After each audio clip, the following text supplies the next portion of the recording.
The following talk was given at Mile High Church in Lakewood, Colorado. Please visit our website at milehighchurch.org. Today, I'm thrilled that we are beginning our annual adventure in faith. It's a tremendous adventure into deepening and growing, and I'm delighted that you are here with us today. And it's always about quantum leaps in the areas of consciousness, commitment, and community. So I just invite you to give it your all. Open up to this, dive in. It's an incredibly powerful thing that we'll be about. Because I love our theme. Your essential spark. Igniting a yes-powered, soul-stirring vision. Such a powerful thing. Today I call us to remember the spark that has always been within each and every one of us. Yes, this is the spark of divine life energy that is in every one of us. And as I speak to this deep inner spark of being in you, do you feel it? Do you remember it? Can you see or sense its radiance? This spark of vibrant, creative life in you. You see, this life spark is your original point of sacred spirit. It is the divine and precious and unique you, born of the divine love of this universe, called into being by the divine love of this universe. It is the very breath and loving energy of that divine love seated in you. In fact, it is the God seed within you. That vortex and catalyst for all that is the best and most powerful in you. And for all of the higher expression, the ever-growing expression of your unique magnificence. Oh, I just invite you to sense that there's something deep and eternal about you. Oh, sometimes we cover it over, layer it over with all of our labels and our ideas and belief systems about ourselves and the roles we play and our history. And yet we're going deeper in this adventure in faith, gang. We're going to the divine spark. And we're seeing what might happen in our lives were we to fan this into a flame. And allow ourselves to reunite with a vision for that which we can be about on our soul journey in this lifetime. I'm so thrilled that you're a part of it. Dr. Holmes, Ernest Holmes, our founder, said this: the spark which burns at the center of our own soul is caught from the living and eternal flame of the Spirit. Yeah, your spark is shot from that central fire of the divine life of this universe. It's the place where you merge into oneness with this divine expression. It's the place where your unique capacities to express God life are centered and seated. This is the spark in you. This weekend we were privileged to have with us a wonderful author, spiritual teacher, poet, Mark Nepo. His book, The Book of Awakening, is astounding, and he's been prolific with all of his books. And in one of his books, he talks about the unencumbered spot within us. But knowing Mark well, I don't think he'd mind if I substituted the word spark for spot. Listen to this. He writes, every person, that means you and me, every one of us, every person is born with an unencumbered spark, free of expectation and regret, free of ambition and embarrassment, free of fear and worry, an umbilical spark of grace where we were each first touched by God. To know this spark of inwardness is to know who we really are, not by surface markers of identity, not by where we work or what we wear or how we like to be addressed, but by feeling our place in relation to the infinite and by inhabiting it.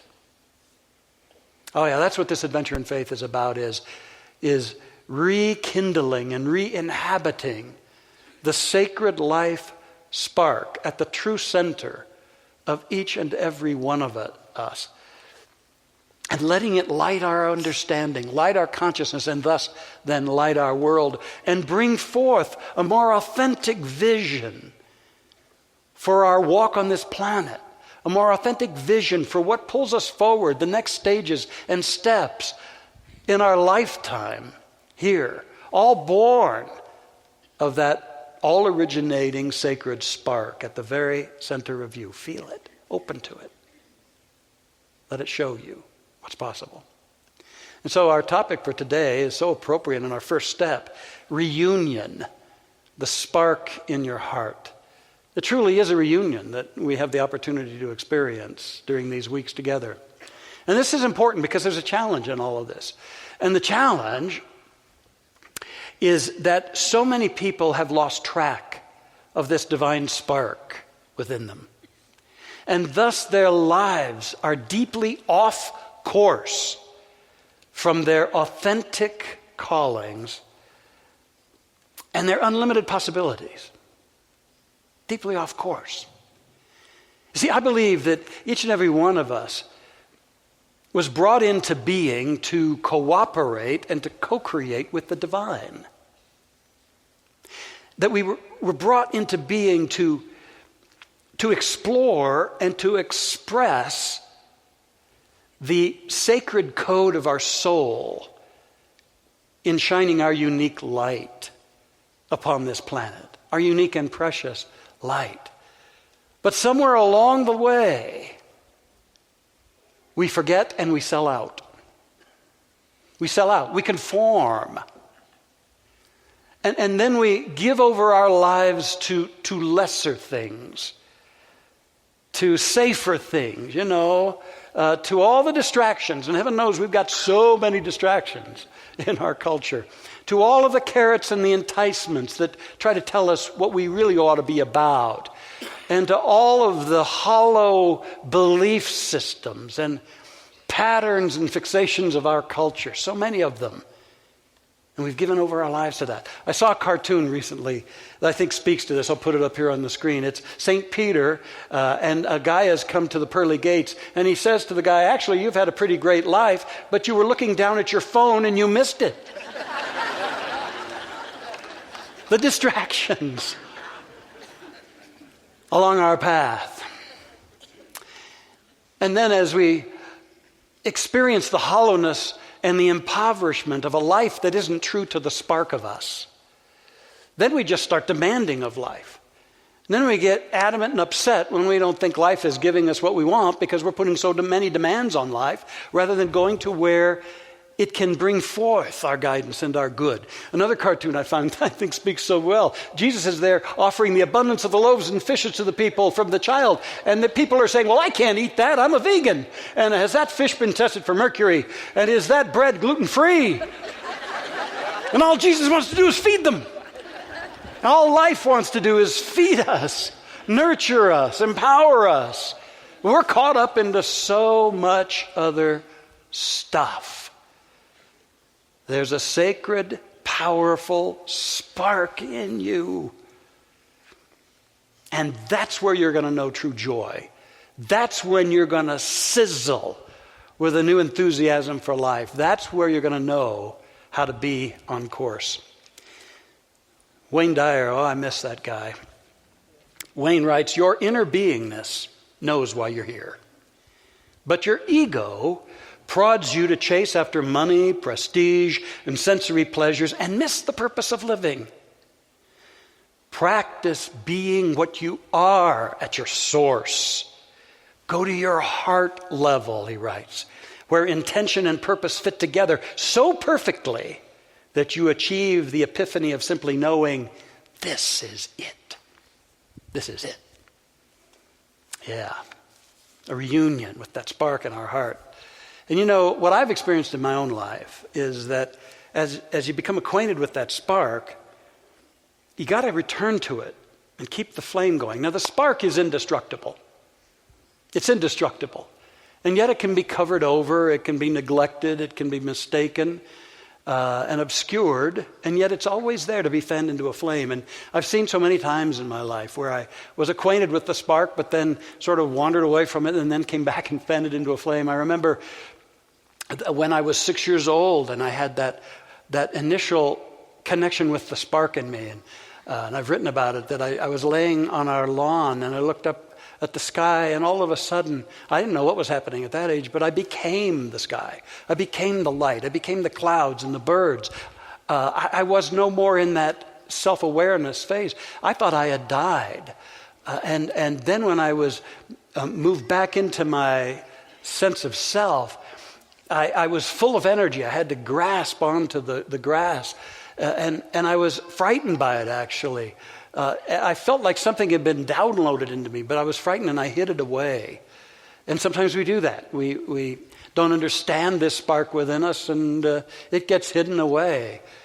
But then I was able to fan it into a flame when finally, a year or so later, I just asked my parents if I could go to church, and they weren't churchgoers at the time. And I'm sure they were wondering what's up with that. But they said, yeah, walk to any of the churches around you. And as I went into those spiritual atmosphere, even though I didn't understand what they were saying, still that fanned that spark that I'd experienced several years ago. And I just continued in that kind of a thing. But then, after a while, I had to realize that I'd let the spark be ignored and neglected again. I was in confirmation classes, and for a long time I was feeling like what was being taught in the traditional church did not align or agree at all with what seemed inherent within me, what I sensed about a God that loves everybody unconditionally, about a God that loves life, a God that's fully present, not in the history, but fully present in the hearts and minds and beings of every one of us, a God that loves all people, all nations, all of life, a God that is eternal, a God that inspires us to be all that we can be, because that's letting God be God more and more within us. And what I was being taught did not jive with that. But I fanned the flame when I decided to ask too many questions and then get kicked out of a church. Yeah, I have that on my resume. And am proud of it. Because the flame, even though I was stepping into the void, I was leaving what everybody said was the way it is. I couldn't go there. And somehow that flame said to me, or gave me that inner sense of assurance. But you got to be true to it. You got to be true to the spark, true to the flame. Oh, and then how that flame was ignited to a blazing glory when I discovered this teaching. We were meeting over in the Lake Ridge Theater, filling it up with people. Didn't have any of this property. Dr. Fred Vogt was the minister there. And I went in, and finally, what I inherently knew connected with a perennial teaching that draws from the mysticism and the truth of the ages in all faiths. And all of a sudden, my heart was aglow, and I just fell in love with that. And I could see how that spark was leading me to that. And yet, after a while, I neglected it a little bit, and I found myself going to the University of Denver, and I had completed a major in psychology because I thought that that's what I would want to do. Sometimes when we don't tend to the spark, we take pragmatic or expedient measures and choices, and we just do what we think seems to fit. That seems like a good idea. May not be our spark, but it's a good idea. And there I was, I'd completed that major, and I felt the hollowness of thinking, am I really going to do that? Am I really going to do that? But then the spark was fanned into a flame when I decided to start another major in religion. And then studying that, I was ablaze again with that. And just loving that. And even going into ministerial training. And then I had to protect that spark and keep it aglow in me when a whole lot of pragmatic voices around me said, why don't you get a real career instead of going into the ministry? But one way or another, and there were a lot of supportive voices around me, I stayed true to that spark. And all through the many years, the 40 plus years of doing this wonderful work, there have been times, though, when I've been discouraged. And I haven't always known what to do, and I've had to go back to the spark. And sure enough, if I can just fan that into a flame and remember what I'm about, and let it tell me what to do and how to proceed, things evolve. and I find my way. And I find myself at the place of joining you during this adventure in faith in returning to that spark again and fanning it into a blaze, because there's so much going on in our world. It's a challenging time. And there's a part of me that says, I have no idea how to support myself and others in this time.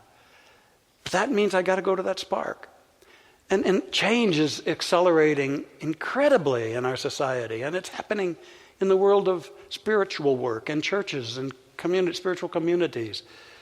And I'm challenged to not only study what's going on, but more than anything, go back to that flame and let it guide me into how we can continue to unfold this incredible magic of Mile High with these wonderful teachings in a time and a day where I feel they're needed more than ever before, and how we can get them into the hearts and lives of our children so that they're not puppets to ideologues, but instead we keep the literacy of the heart alive in our culture. Yeah, I'm sitting humbly before this spark and fanning it because I know it can help me.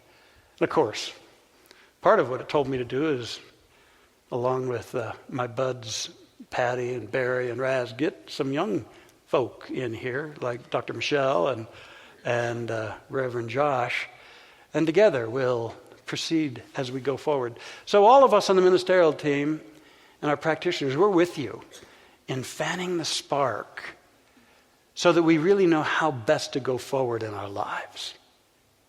There's a spark in you. And I tell you what, you may think that what you want is more success and more money or more direction or whatever the case may be.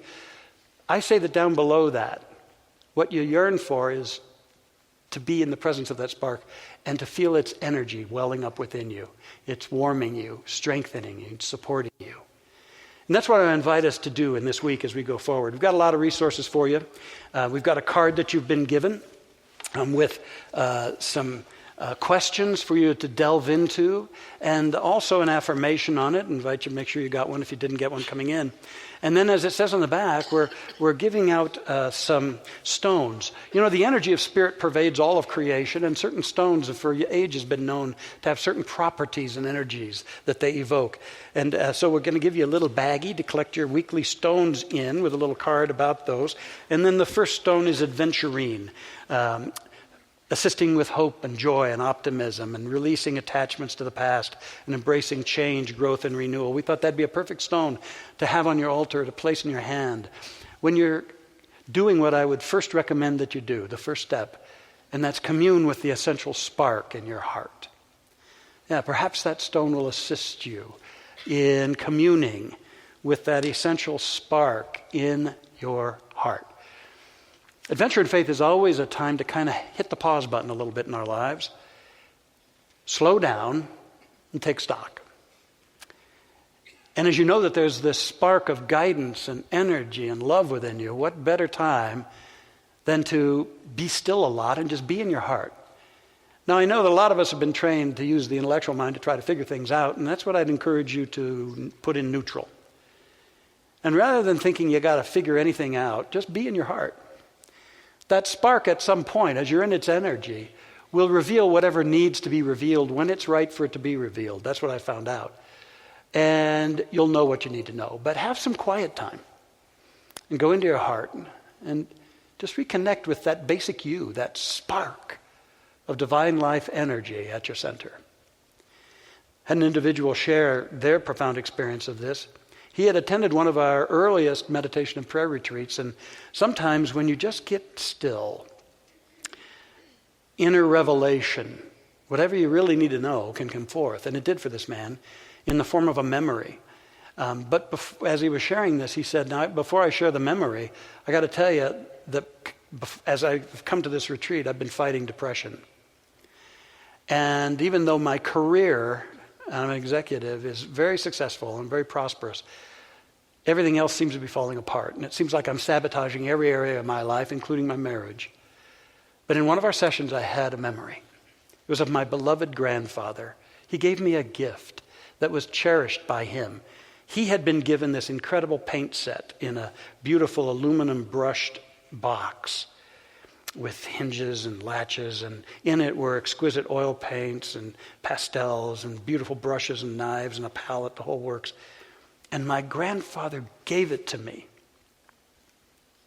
And I loved this gift because I loved him. And so I decided to explore painting, and I found in my early teens that I loved to paint. And I found myself spending hours and hours painting and just loving it. But then, as I grew older, my brother began to tease me. And then other kids found out about it, and they began to tease me about it. And then a little while later, my dad lost his job, and in a fit of frustration and anger, my mom and dad yelled at me and said, why didn't I get a part-time job to help out the family rather than wasting all this time painting? And I thought of all the pain that was coming to me because of painting. And so I took that set and I dug a hole by the side of my garage there, and I buried that paint set and went on to go do what I felt everybody wanted me to do in my life. And I've become very successful at it. He said, but I've had this memory and I got to do something about it. Well, I've got to tell you that I didn't hear from that guy for a long time. I think almost a year. Finally, I got a letter from him. I got a letter, and he said that he had gone to the family home that they still owned, and he had dug up that paint set. And though it was really corroded and some of it ruined, to him it was a sacred symbol. And it inspired him to take painting classes and art classes. And he even learned sculpting and pottery. And then he did the unthinkable, he put in this letter. He sold his share in the business, quit, and moved his family to Sedona, Arizona. He rented a small storefront in the one of the main drags there and started selling his own and others' art. An amazing thing. And he said in his letter, Dr. Roger, the depression I talked to you about has dissolved entirely. And I'm happier than I can ever remember. I've made lots of acquaintances here in Sedona, and the store is doing real well. More than anything, I find unbelievable fulfillment in creating my own art. What I now know beyond a shadow of a doubt is that we must never bury our dreams and abilities, no matter what happens, no matter what anyone says. They are sacred to our spirit and essential to our happiness. Have you buried anything that a part of you longs to recover? Something sacred? Yeah.